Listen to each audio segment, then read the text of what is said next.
Forrest Young is a futurist at heart, with a designer's eye for craft and conceptual thinking.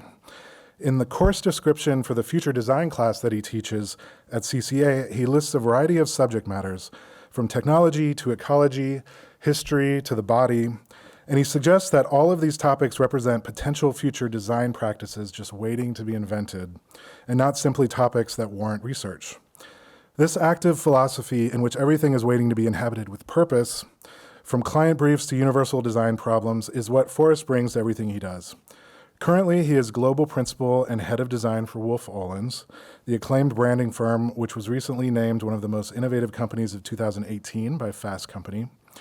When he's not working with global brands such as Uber, Apple, and Microsoft, Forrest is writing on design. He's serving as an MFA critic in the graphic design program for Yale University, where he is an alumni. He's teaching on the future of design, and he's also sometimes serving on the board of directors for AIGA New York, which is like, are they enemies or are they friends? I'm not sure. He has spoken around the world for organizations such as South by Southwest, Design Thinkers, and Adobe. His work has been exhibited at such institutions as MoMA, the Royal College of Art, and international biennials. He has also won both the Gold Design Lion Award at Cannes and the Art Directors Club Black Cube Award. So I'm super excited to have him with us. Please welcome Forrest Young.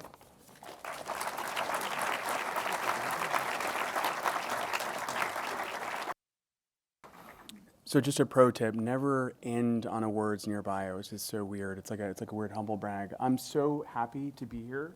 Hold on, let me get my mic on. Hold on.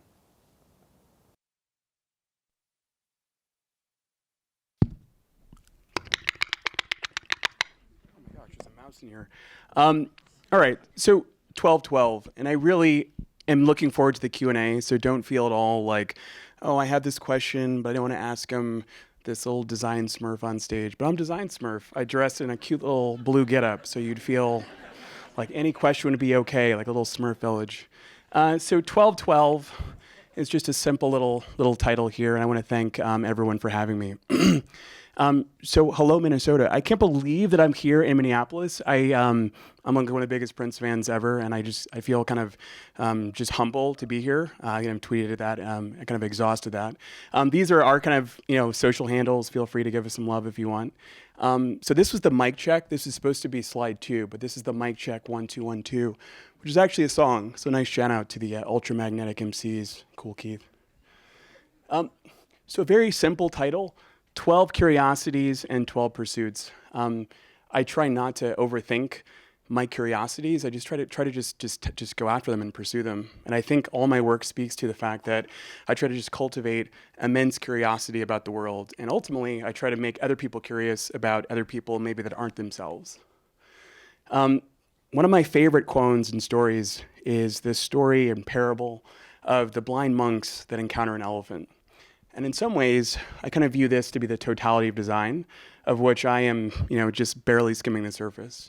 And the story goes that these 7 monks encounter the elephant, and one is, of course, around the elephant's tummy and says, "Oh my goodness, it's a magnificent boulder."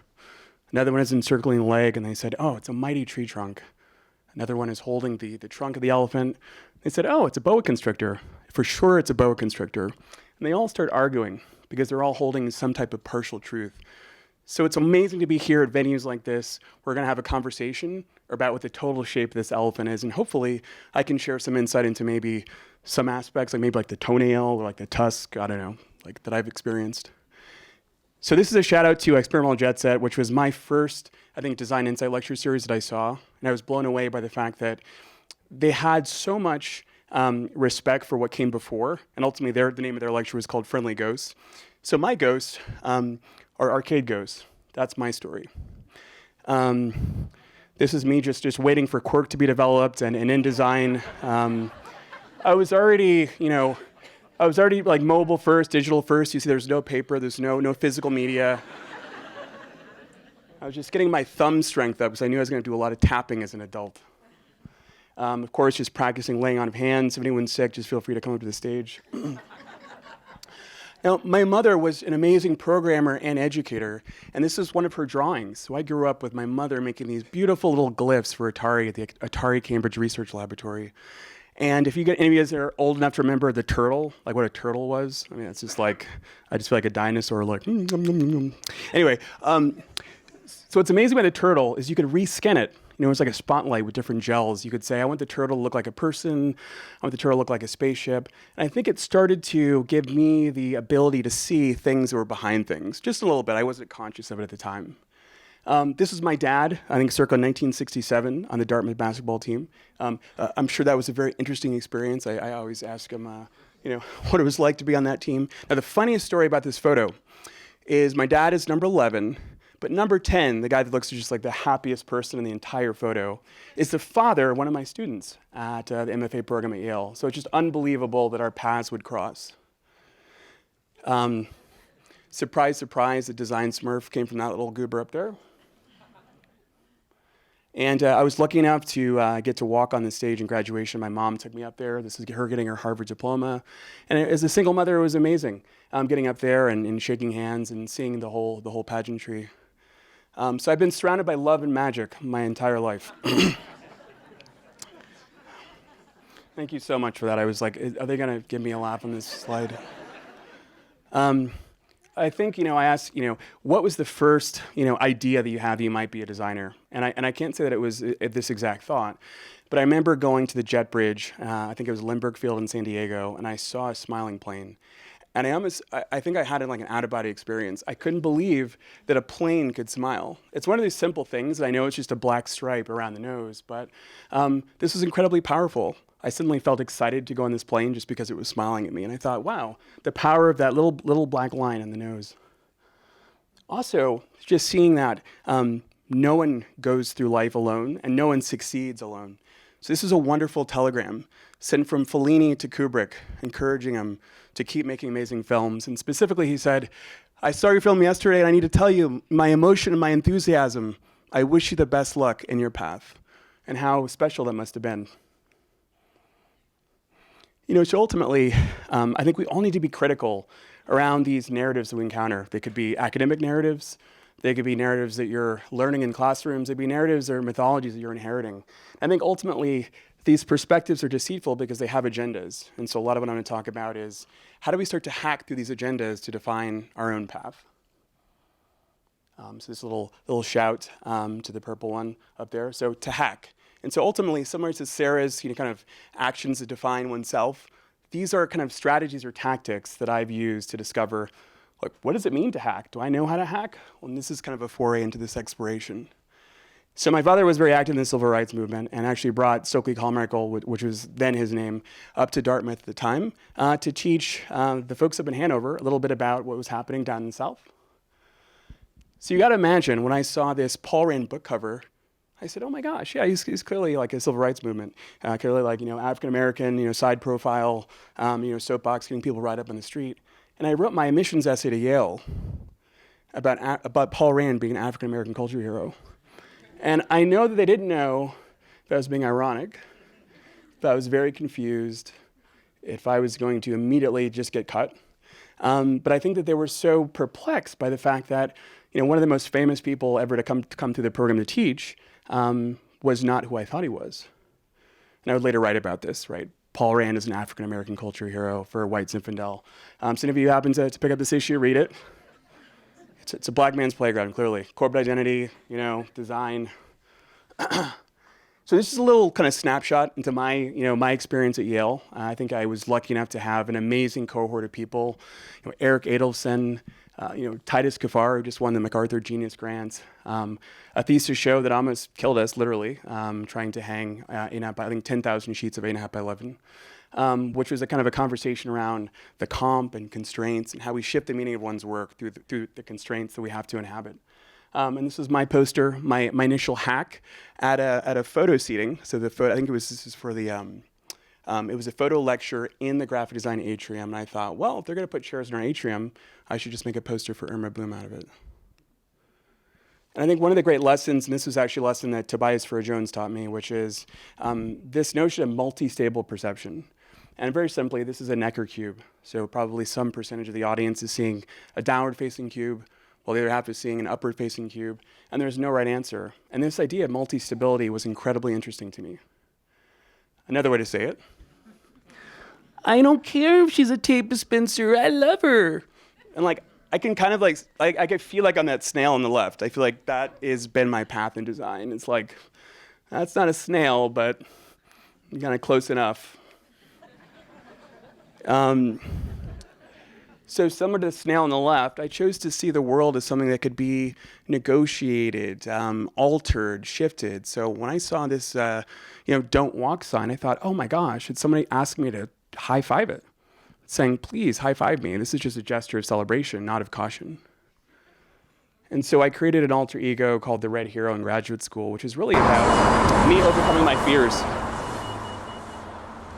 I think some sprained ankles and some ill-advised falls, a lot of physical comedy, like doing that rail slide in icy weather, or just jumping backwards off of a 25-foot retaining wall. And these are the types of things that I said, how does one become fearless? How does one actually intentionally go out into the world and, essentially walk backwards for 3 blocks?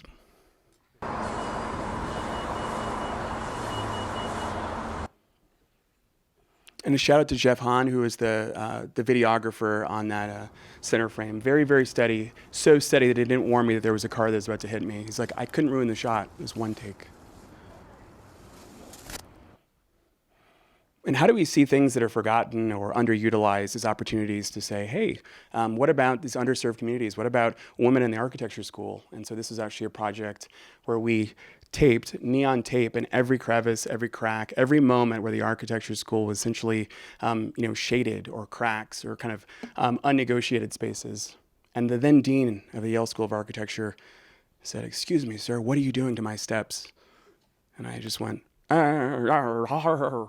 and I think he was just so scared, he just kept walking. And just shout out to Rebecca Jimenez, who helped me tape this brutalist building. So in 3 years, amazingly formative. And again, when I looked again at Keedy Sands, I said, oh my gosh, those are just silhouettes of Swiss Army knives. And of course, he emailed me and he said, Swiss Army knives? Are you kidding me? That's like the Pomo nightmare. And so ultimately, how do we see something like OCR and hacker language? So there is a thing called LEET 1337, right? And so how do we use LEET speak to actually create a logo for the National Grid for an issue on a hacking syndicate? How do we create typography for Cooper Union for all those brave people who are saying that education should be free and school and free are inseparable? They're one and the same. And how architecturally could this typography have the same actual members? How do you create a clock from a very, very long street crossing sign? I mean, it took me 56 seconds to cross it, but that's just because I just did it with a little bit of swagger. But I think it might have been near like a nursing home. But anyway, it counted up to a full 60. And so I thought, oh my gosh, rather than counting down, if I count up, I can make a digital clock. So this is actually in the MoMA Talk to Me show, which actually kind of hooked up to a clock feed, and it controlled the video footage of a traffic light, called Angelus Novus, so obviously an homage to Benjamin, which is, does progress happen walking forward, or progress most likely is happening where you're walking backward and you're referencing things that you're seeing as known points. You're actually backing into something that you can't see, which is, I think, a truer depiction of the future. How do we see tiles as pixels, and how do we understand that the whole space around us is an interface? And I think there's a lot of talk about, well, in the real world, it's like in the real world, it's like these hands. And I like to say, it's just the same world, so clearly you can see the extension of the bathroom experimentation and tile work and the Cartoon Network. So who's not to say you can do a global, television rebrand and still utilize the same learnings of how all these pieces snap together? Why not create a world defined by a 3-dimensional grid with a cube moon? So when I saw this invitation by Daniela Spinat, I couldn't believe it, because I thought, wow, this is such fresh typography. The idea that creases could actually be the typographic letter forms, the spans, so subtle. And I was just curious whether or not this could be done with negative space. And this is for the AICP's new initiative called the Next Awards. And so I thought, okay, if you fold a square piece of paper, maybe that diagonal could look like an N, an E, an X, and a T, but let's see how it works. So adding a little bit of color to improve the legibility, But ultimately, this is the first time that I built something that was intended to move. Like I was building a machine that had hinges and parts.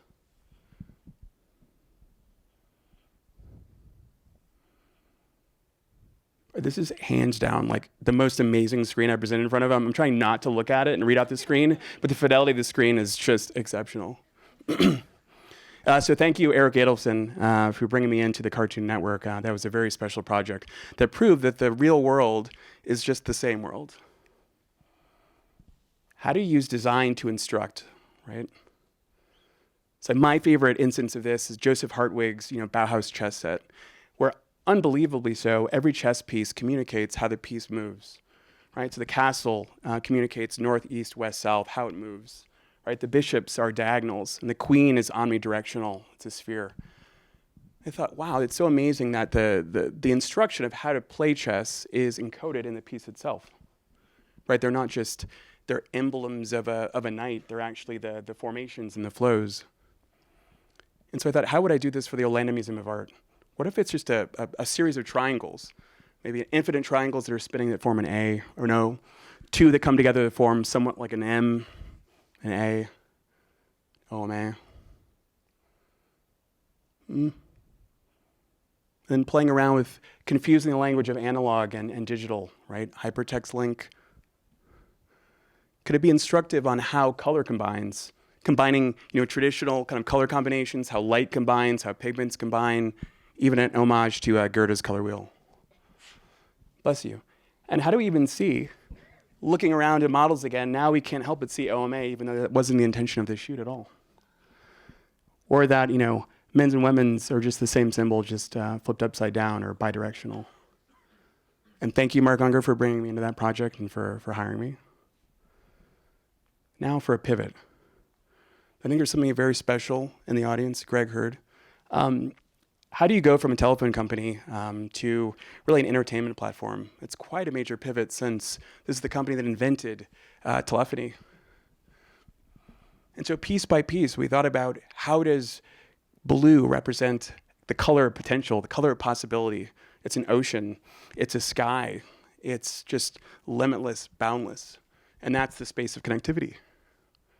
But how do we start to then parse out what is a passive entertainment experience versus what is an active experience where we're trying to do something and accomplish something to something that is somewhere in between? And how do we possibly program the world's largest television? So thank you, Greg Hurd. Now, how do we rewrite something?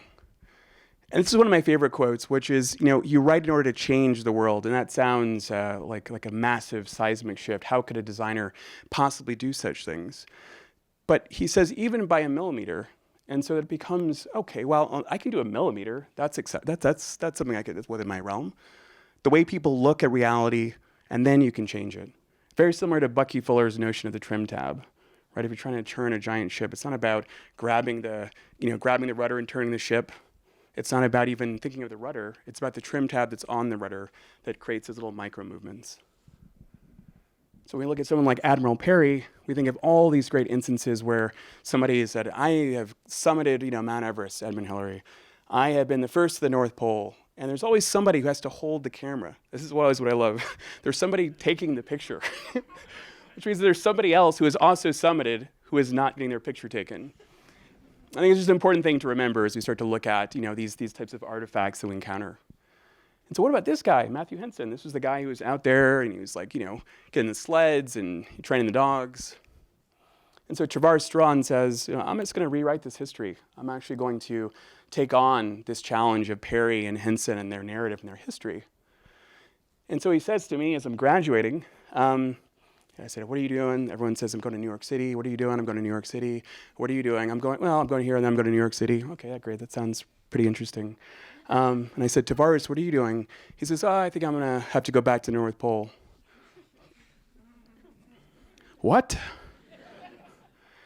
He says, yeah, but I probably need a flag if I'm going up to the North Pole. It's like, you definitely need a flag. I mean, first things first, you get your picture taken, you got to plant a flag. That's like summiting 101. So I took Admiral Perry's flag, I replaced the P with the T, and it now is in the Bahamian colorway. And that went up to the North Pole. Thank you, Tavares.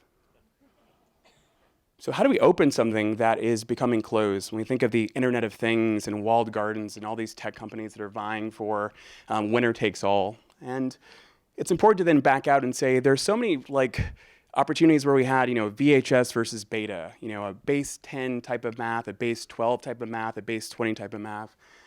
And so I looked at all these systems of approaching what is an Internet of Things that is a universal language, like Esperanto, all these attempts to create universality in the way we can communicate. And I particularly fell in love. I have a love for base 12, so of course the Mayans were base 20, but that's okay. Because what I loved about base 12 is that the glyph looked like hardware and software and two devices connecting over radio. And then someone said, yeah, but it looks like a face.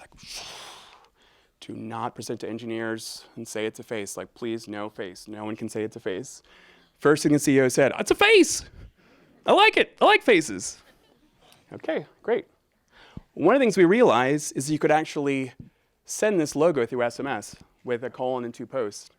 So to truly democratize what a logo or identity system even is, right? It's not that you have to have an EPS file or access to a gated portal. This is essentially, I'm texting to a friend who's getting lost in the kind of Internet of Things section of Best Buy. What do I look for? Target, Best Buy, because the people sometimes are not even knowledgeable. So just look for this sign. This is the glyph of reassurance. ... There you go, the face at the end. And a nice nod to how much China was adopting smart home technology, right? So you kind of have a little bit of a right to left read. So rather than putting the glyph to the left of the word mark, it exists to the right of the word mark, almost like a kind of a emoji-like accentuation. What's nice about this, partnering with Google Fonts, of course, is open font license. The logo lived in a code repository, not a branded portal. And it was communicated by the Zigbee Alliance, who was pushing for an open agenda for the IoT. But we didn't stop there. What does openness feel like? If a ... mobile picks you up in your Vegas hotel. ... here's gonna pick you up. Of course, I would have amazing internet and connectivity and mesh networks. And this beautiful off-the-grid residence with partnership with IKEA, all this beautiful smart home technology that's ambient. A nice little pool for the kids. And just demonstrating that this is a dynamic code-based identity system. So here you see dynamic adjustments in the CSS, adjusting size and scale. This is how this code could be forked or altered. There's something you should know. Your toaster has a burning desire to talk to your espresso machine. I also want to talk to the espresso something machine. Doesn't translate. They need ... the universal language for smart things everywhere. See, right now, the smart stuff in your life is busy learning your language. But to really deliver the breakfast, they need to talk amongst themselves. Because when they do, everything gets better. Shoppers can buy what they want and know it'll ... Manufacturers can rest assured it's ... and done. And developers can find new ways for all kinds of objects to ... Transforming the way we play, work, and live. Look for ... by Zigbee Alliance, coming soon. Now, the amazing thing about this project is that was an amazing film by hunter-gatherer and Todd St. John. And the fact that to ... something is to give it eyes became a whole new creative potential in terms of the space. Oh, so a toaster doesn't have eyes, so it can't see the espresso machine. The espresso machine can't see the toaster. So ultimately, this idea of ... means to see and hear and understand the world around you, which was a great discovery for us. And thank you, Freddie Phillips, those amazing renders. And ultimately, you must always do what is right. And I think these are the things that push us along into more interesting briefs that may be testing and trying. So when I think of stereotype, it's amazing because a stereotype has origins in printing, right? So if you think about metal movable type, and you're trying to think of the fastest way to create a book, you create an entire book plate spread at once. That's a stereotype, right? So we have origins of this phrase that come from printing. When we look at Neuland inline at the top or chop suey at the bottom, we see, okay, that typography can be used to abbreviate the types of ways in which people express themselves. And how can we be more vigilant when we go into a bookstore and we see typeface reminds us of American Spirits, of early Crocs, of Jumanji, of Jungle Fever, all these types of things that are communicative of other. Now, how do we remember? So, amazing story. Muhammad Ali commissions Flip Schulke to photograph him underwater. Flip Schulke says, this is going to be a very difficult shoot. Muhammad Ali says, you got to do it on Muhammad Ali. Cool. So he's underwater, shadowboxing. A year later, Flip Schulke sees him, and Ali just winks at him. And he just says, what was that wink for? He says, I can't swim. But I wanted people in the ring to think that I had some training methods that were so crazy that when they got in the ring with me, they'd be like, he's training underwater. There's no way I'm going to even get past the second round. And this idea of how a ring and how a space defines you ultimately was the communicative idea for creating a commemorative poster for Nelson Mandela. And so the limitations were that the poster had to be A2. But amazingly so, we had an amazing intern, Annalisa, who said, why don't we create the totality of the footprint of his cell in Robben Island? So the poster unfolds the exact dimensions of his cell in Robben Island to show that light can triumph in the darkest spaces. How can we reduce? Okay, not that type of reduce, not like shrink. This is a lovely gift from someone who said, okay, you're doing the yellow pages. Here's the smallest yellow pages you're ever going to see. Thank you, Matt Van Leeuwen. And we thought, okay, yellow pages are all about fields of yellow. It's like diving into a yellow swimming pool. But ultimately, how do we get more intentionality to what type of yellow? Is it kind of like we kind of see a line amidst a field of yellow? Or is it such specific yellow? We said, okay, it's maybe like how we think of a highlighter. We don't highlight the entire page. We only highlight the most important thing. So we would highlight the spritz coming from the spray bottle, or the water at the base of a ladder, or the top button, or the garnish, or the front wheel, or the light coming from the light bulb. Which then creates the idea for the system. It's just the underline, it's the highlight, it's the strike through, it's all the signals and the ticks that we use to get things done. How does this translate into digital? How does this translate onto a bus? And it's an actual bus. I was like, wow. So usually these are mock-ups. It's like, oh, okay, I have to put it on the bus mock-up. That's a bus, an actual bus. The nice little blurry NYC logo, courtesy of Jordan Crane on that taxi, but you can't see it. Thank you, Kathy Keene. Well, how do we think about saving the planet and crazy ideas like that? And I just love this, Andrew Lewis comic. No, I'm afraid you have humans. He's like, oh no, I'm gonna die. So an amazing project led by Jordan Crane, which ultimately was about answering the impossible brief, literally. We had a founder who said, I want to change the way the Earth looks from outer space, so that in 10 years, 20 years, my kids tell me, oh wow, we now have the same amount of water in the oceans, or we have the same amount of land mass. And that was the challenge. So the actual identity system represents the blue of the ocean and the color ascribed to each of the continents. And so ultimately the logo is a reminder of we're actually designing the planet we live on by the food we consume, ultimately opening up potentially $1 trillion plant-based meat industry. And a lovely notion that I got from Ratna Desai, who's head of product at Netflix. And she said, when astronauts often land on the moon, they talk about this thing called the overview effect. When you actually see the Earth from a distance, you start to see all the partitions, the boundaries dissolve, and you feel this overwhelming sense of love of humanity, because you can't actually see the partitions anymore. So how do we inspire and encourage this overview effect in all the things that we do? So thank you, JC. And how do we, okay, first of all, how many people know what this is? I love it. So this is like my favorite creature ever. It's called a tardigrade, and it is a micro animal, and it is impossible to kill. They have frozen these things, they have dehydrated them, they have put these things in the vacuum of space, and they simply will not die. And so I met somebody in a company who said, oh yeah, the tardigrade, we're the first company to sequence a tardigrade. And what we need you to do is, what we're doing is applying machine learning to high throughput experimentation to bring about an industrial renaissance. He said, we're so far beyond biotech that we're dealing in edge case complexity that we first need to tell us what category we're even in. Because we're ultimately, hopefully, going to genetically edit microbes that could feed on plastic in the oceans to get into true climate engineering. I thought, oh my goodness, this may be the most important brief I've ever received as a human. And so more and more we start to see brands that are actually struggling, contesting with these biological functions and human functions and macro forces. Netflix encouraged you to watch those 3 extra episodes, right, rather than get the much needed sleep that you probably need. Or Airbnb, dealing with the human nature. Is this person going to be a guest in my home?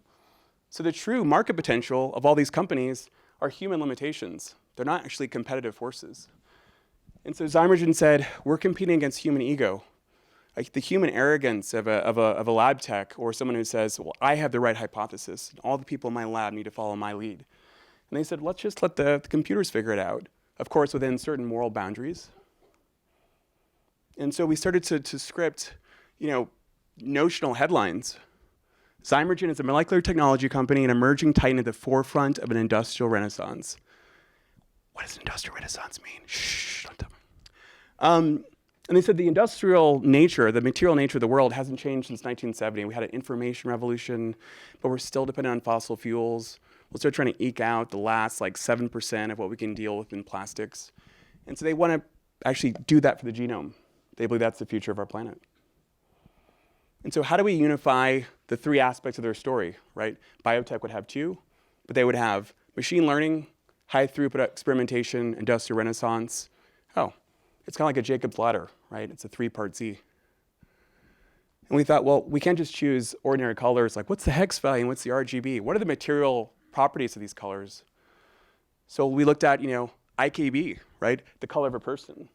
We looked at Baragon pink, that amazing, pink that's it's like a Pepto-Bismol, but peppy. It's just so beautiful. I highly recommend everyone to go to Mexico City at some point. Larry Butler, the chroma key green. So if you want to reimagine the space around you, then you can project it. Cosmic latte, which apparently, according to Carl and Ivan, is the true color of the universe. And so we had to create posters for events that are probably 5 years out, 3 years out, but to try to show them this is what your category looks like. The new Zymergen. And the Jacob's Ladder echoes these little arbitrons. These are how the robots actually were doing all their manual pipetting. And then partnerships with esteemed institutions like the D School.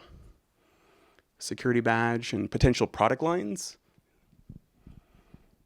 And this is very fun. So we had a chance of basically kind of test driving this mark as a always on, always dynamic kind of aperture with that Jacob's Ladder movement that's opening up new types of material possibilities.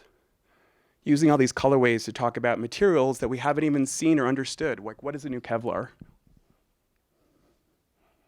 Thank you, Taylor Simpson, that was his route. And now into Wolff Olins. So a lot of those were kind of steps up to Wolff Olins, and I feel like I would not have been ready for Wolff Olins at any time sooner than having done these projects. And I think McKinsey, who we actually just rebranded and launched globally, said we're a fusion of math and magic. So kind of similar to the love and magic from earlier, from slide 4. And so these people, who are these people we keep hearing about, either at the center of controversy, that run towards these briefs that no one else will take, that have a near certain chance of failure, but ultimately seem to be towards some greater good. And of course, one of the first clients were the Beatles for Apple Records. I think we're the only company that has done both Apples. And so ultimately thinking about how branding exists, this new continuum. So if you think about, the Hermes, horse saddle that eventually becomes, like a Birkin bag, or you think about, Bowerman's waffle iron, that was about physical craft. And that physical craft that needs a signal to differentiate, the Nike from the Adidas, right, from the Pumas. And so then, of course, you pay Carolyn $37, the cheapest logo ever gone in macro scale. But then you need to stand for something bigger than a signal, right? That's just a sticker, that's just a glyph. How do you stand for athletic empowerment? For the tagline, just do it. And everyone's got a body as an athlete, to a platform that's stitching together data and behaviors and activities, ultimately to owning particular contexts. I wake up in the morning and it's Nike Training Club. Wednesday night, Nike Running. And so ultimately, Wolff Olins, doesn't change the world, but they partner with people that do. And I think it's evident in a lot of the company that we keep. And a lot of these were very controversial, right? The 2012 Olympics, we had to have security detail for the design team. There were so many, there were actually death threats against the team. Or the Met, of course, who didn't write something about the Met? I think it's interesting to be at the center of something that's still forming, right? Something that's so nascent that it's you don't know if it's good. But you have to have conviction. You have to believe there must be a better way. And I think because it's this marriage, this blended, kind of cut through thinking with kind of expression, we've been noted. As Emmett mentioned, the most innovative company for design for 2018 and Cannes Lions. But I think ultimately it's not about designing a vacuum, right? Because those wouldn't lead to transformative designs. They wouldn't be holistic. And so lastly, how do we reimagine how the world moves? So of course, a very easy brief. And one of the things with Uber was trying not to get sucked into how we move today, right? It's like, where's my car that's going to take me to my destination? It's like, where's my flying car that I'm walking into on my skyport in LA on my way to LAX to fly over the 405? And so how do we start to create these artifacts that push us to think about the future so don't get locked into near-term solutions? Not only is the U.S. State Department freshening up their look, Uber is doing that too. Uber unveiled a new logo yesterday. I don't know if you noticed, but this was their old logo, and this is the new logo.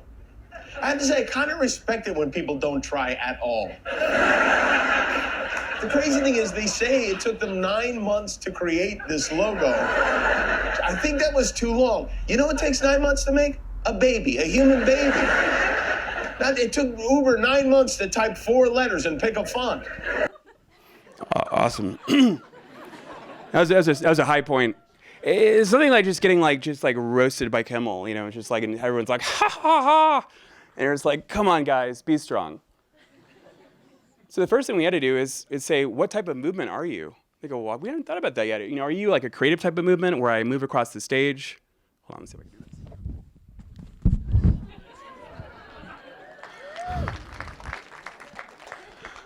Are we a type of social organization towards a common goal? Are we a tight synchronicity, or are we a frictionless type of movement? Nope. We are a coyote with a giant magnet attached to our waist, and a shout out to the AIGA company for their product placement. Now, we can't tell whether or not he's pulling the world towards him or he's being pulled towards his destination. It was that type of movement, that bi-directional type of movement that, is he summoning food or is he traveling? And it wasn't movement that's saying you have to go somewhere, because that'd be like airline movement, right? Get there. And so Paul Klee says a line is a dot that went for a walk. He said a circle is a square that went for a little spin. So this starts to inform the origins of the language, where you look at shapes as being polymorphic, not as the triangle EPS or the circle EPS. A square that spins becomes a circle. A square that folds becomes a triangle. A square that extends becomes a line. A line that spins becomes a circle. And they're all one and the same. And you can actually see this in the app, which is really, really lovely. Early sketches about how we start to bring this to life.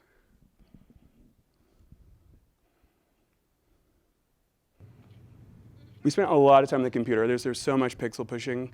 I think what's so important with projects like this is sometimes you just have to get away from the computer. You have to look at the basic type of understanding of driver and rider, moments of surprise and delight.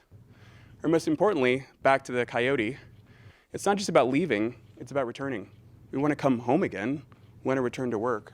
And how does the platform understand what's most important to us? A very, very small space. We call this guy the Muscle Shoals recording studio. Very, very fragrant in there, but a lot of work done.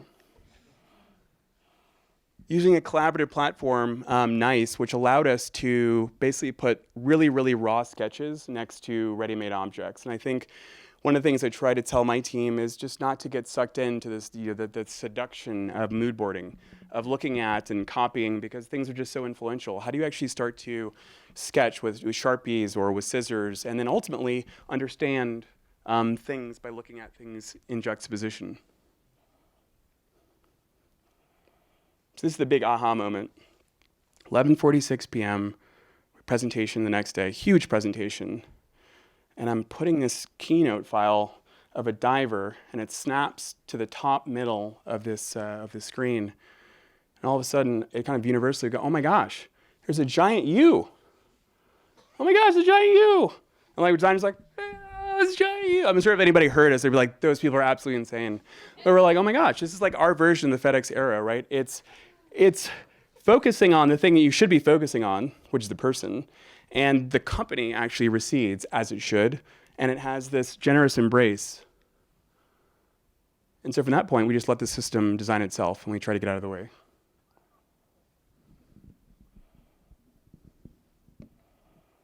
And over time, we got comfortable putting content in the U-frame itself to communicate those kind of contextual details and textures. And looking at all the nexus points, what is the easiest way for you to touch an app, know where to stand? I mean, where do you stand in the airport? That's a deal. And then ultimately know that you have a trade dress that's easy to see. And one of the things that came out of looking at a lot of transportation signage was immediacy. It's not about trying to be someone's best friend. Hey, I see you're traveling to Delhi. Da, da, da, da. It's like, I just need to go there. I just need to go to the airport. I don't want to talk to you. I just want to go to the airport.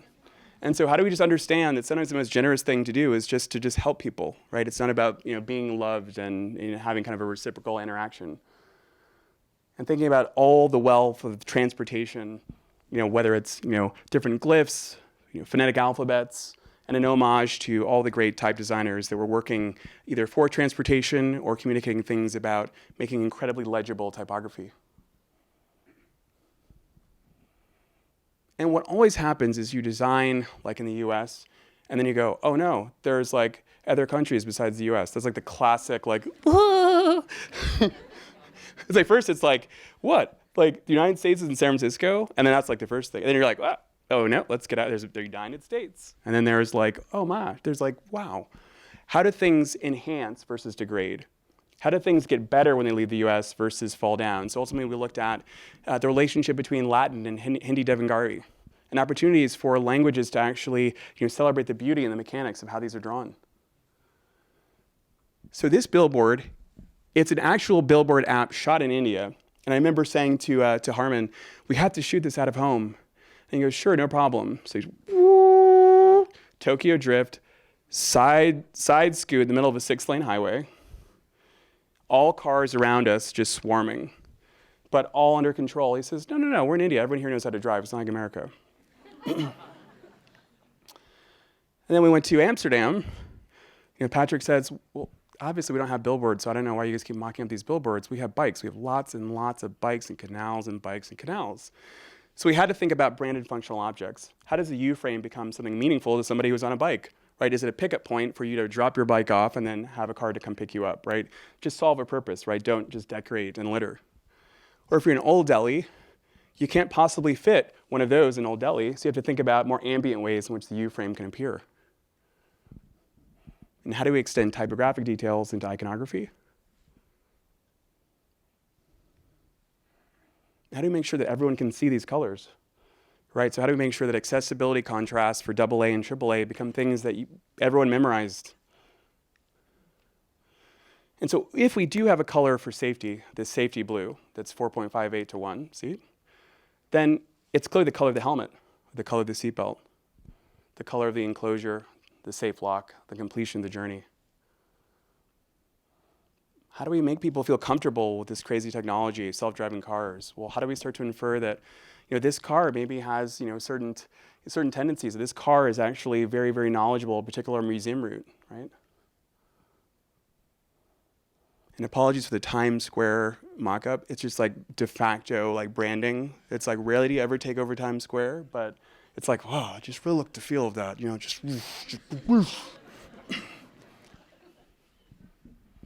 And so these were our guidelines. And again, you get to this point and you're just like really, really, really tired and you just want to make a PDF and send it. And then when you've received a PDF that just sat on your desktop and you only looked at one page. So how do we start to make something that feels dynamic, that feels inviting, and that gets a sense of the timing and the animation, the gestural qualities of this brand?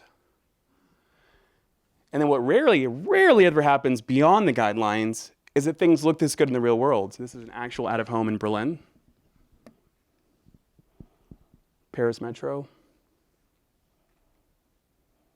And a nice little Romanian ad where clearly all you see are these two U's. I mean, and the content is, kind of secondary.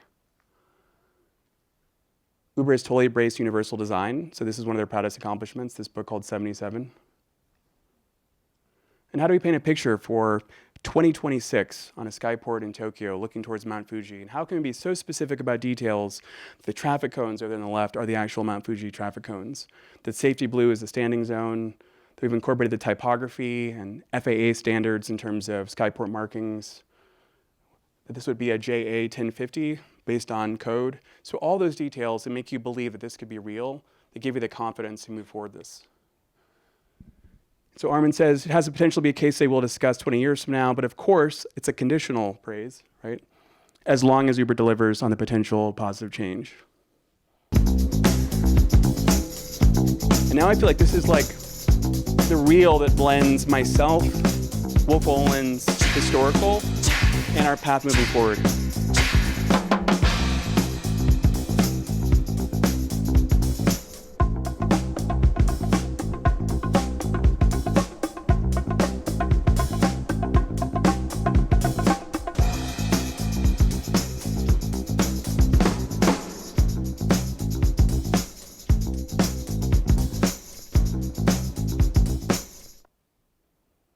Thank you, Brian, our chairman.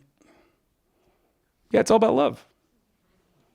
Another form of love that says me as a, as a Powerpuff Girl. No judgment there. About a nice little boombox is playing really nice music. And we're out of time, so now I'd love to just answer any Q&A, and don't be shy. Thank you so much.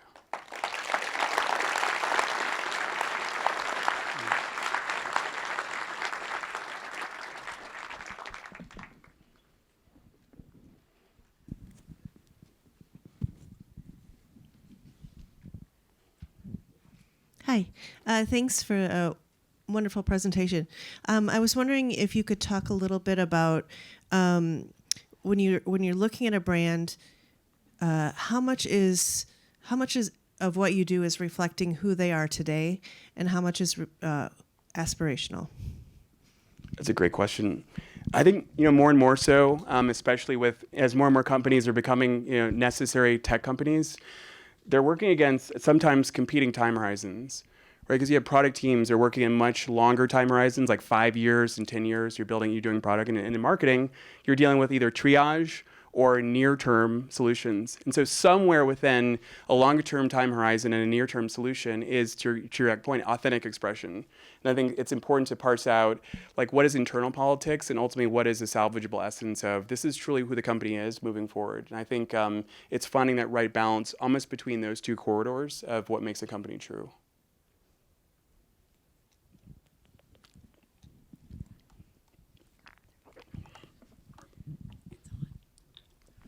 How does Wolff Olins prepare a client for the public outrage of a new identity?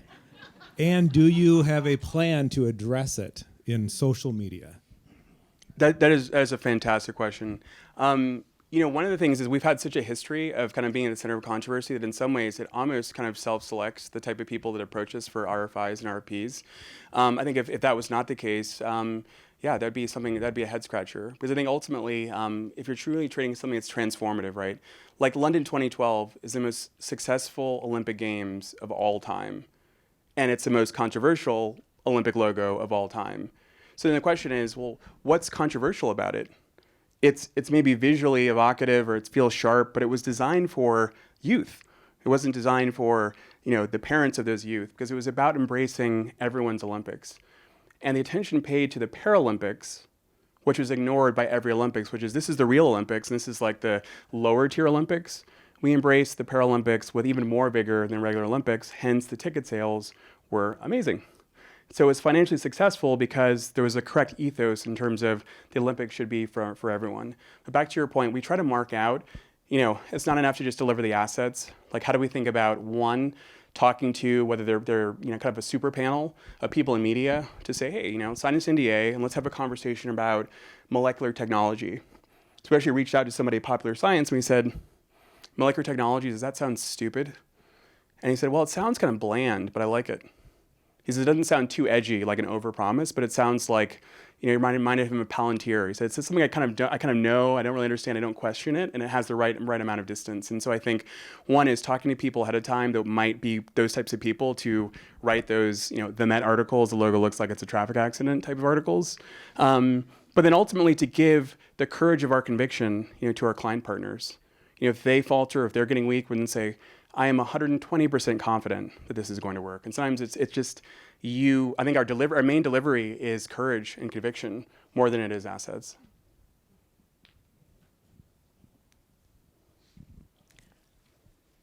This may be a little bit silly, but I'm hoping it gets to something more serious, which is, so you started with the airplane and the smile, which I've always loved. And then the Uber airplane has no smile. And somewhere in between, you talked about Uber doesn't need to be friendly. It just needs to get you where you're going. And I guess my question is a little bit about how much of that is responding to what you think Uber needs in their communications, and how much of that actually has to do with your own practice of not necessarily needing to be liked, but needing to put something out there? I think it's a great question. I think one of the things that my tendency is, you see so many people doing it, like JetBlue is a classic example. They're looking at people at the ticket counters, and they're saying, okay, it's not about people being friendly at their ticket counter. The ticket counter is just never going to be a good time. It's just impossible to have a good time at a ticket counter.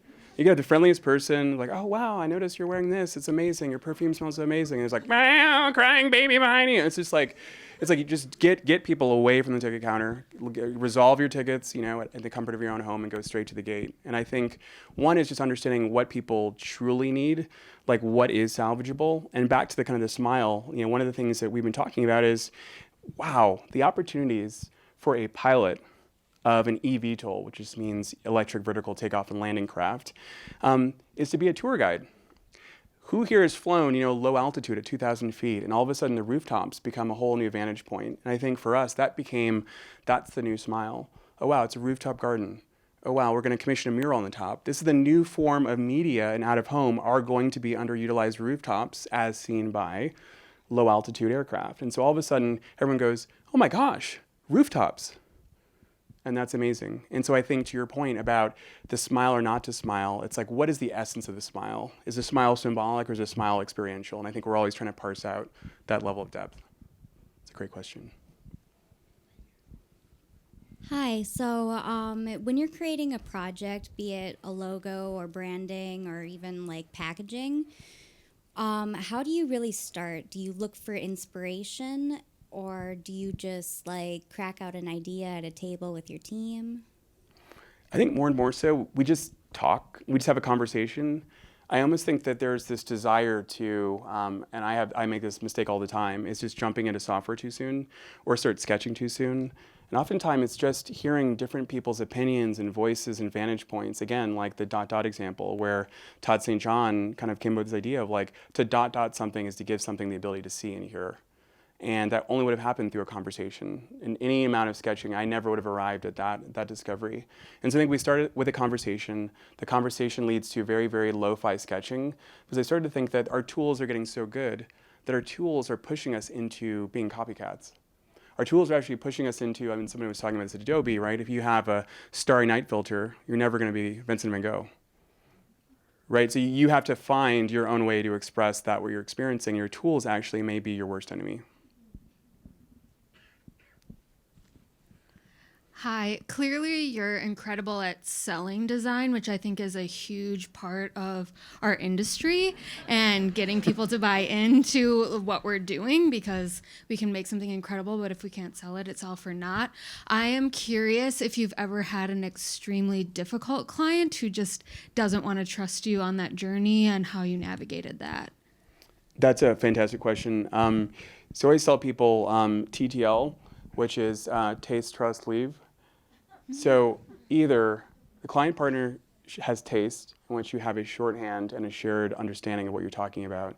Either they have trust, in which case they're saying, I trust you because I don't have the faculties to understand subjectively that this is beautiful or not. But if they don't have taste or trust, then you must leave. You must run very, very fast, because that's when you get I showed it to my dog, and my dog was like, I don't like that type. It's like, what, you can't, what do you do with that? So I think that's important, and it's just to have those kind of parsing mechanisms. And the best piece of advice I ever had was somebody was talking about working at M&Co, and they said, how did Tibor Kalman sell them this very, crazy ideas, Florent. And he said, if you want to sell something, and this is like the thing I just almost like tell every person that, you know, works in my studio, is if you're trying to sell a red ball, the worst thing you can do is show a red ball. What you have to do is you have to show the value of red, and you have to show you the value of a sphere over any other platonic solid. Why a sphere is reminiscent of the earth and the home that we live, where the sphere is a perfectly, you know, beautiful and kind of approachable shape versus, you know, a cube, which is off-putting and sharp and edgy. And then of course you have red, which is a color of excitation and passion. It's a color that reminds me of being at the Walker and presenting. And then ultimately, the cognitive dissonance between those two competing things will fuse, and the person will actually see a red ball in their mind. And at that point, when you reveal the red ball, they go, that's exactly what I thought.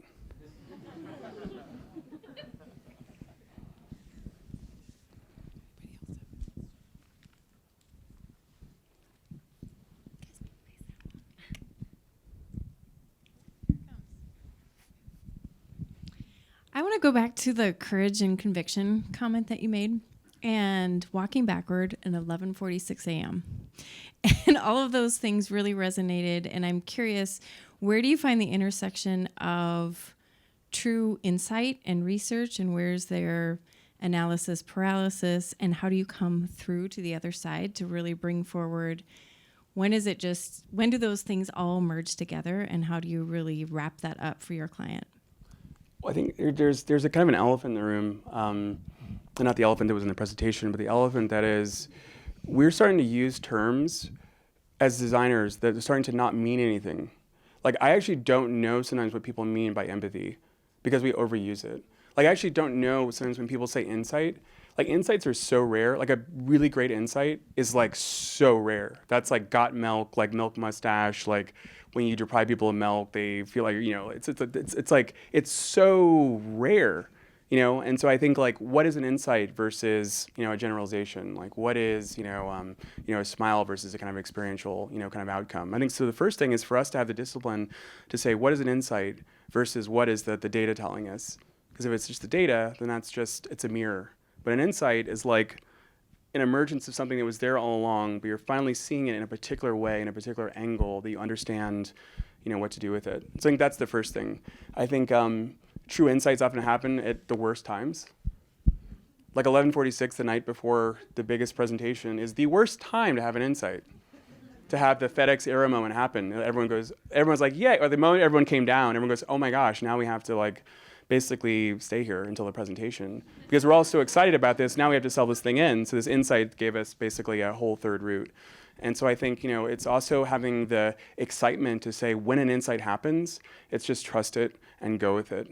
And it feels right. And usually it is a blend of kind of intuition where you start to see, oh, I have like 25 immediate ideas. And that's, for me, is the test of whether something is an insight, is all of a sudden when you can start to see faces inside of that, you know, sliding U frame. You start to see it, you know, going wide like a bracket. But if you can't see anything, then usually that means that it's not an insight, that I have to push a little bit further.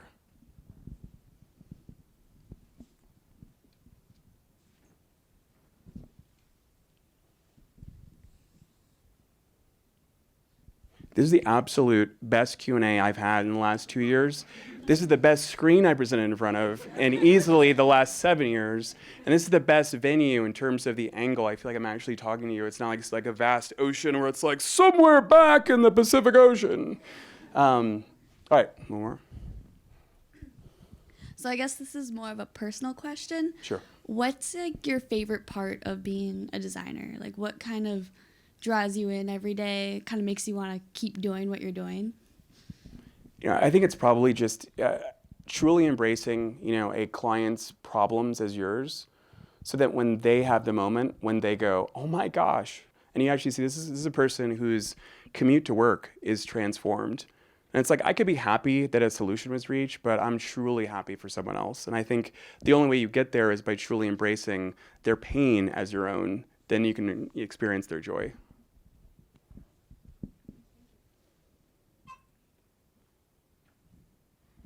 I just remembered that I called myself Design Smurf, and this is going to be perpetually recorded on this.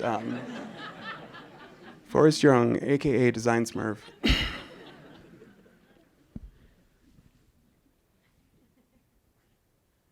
that it? All right. Thank you so much. Cheers.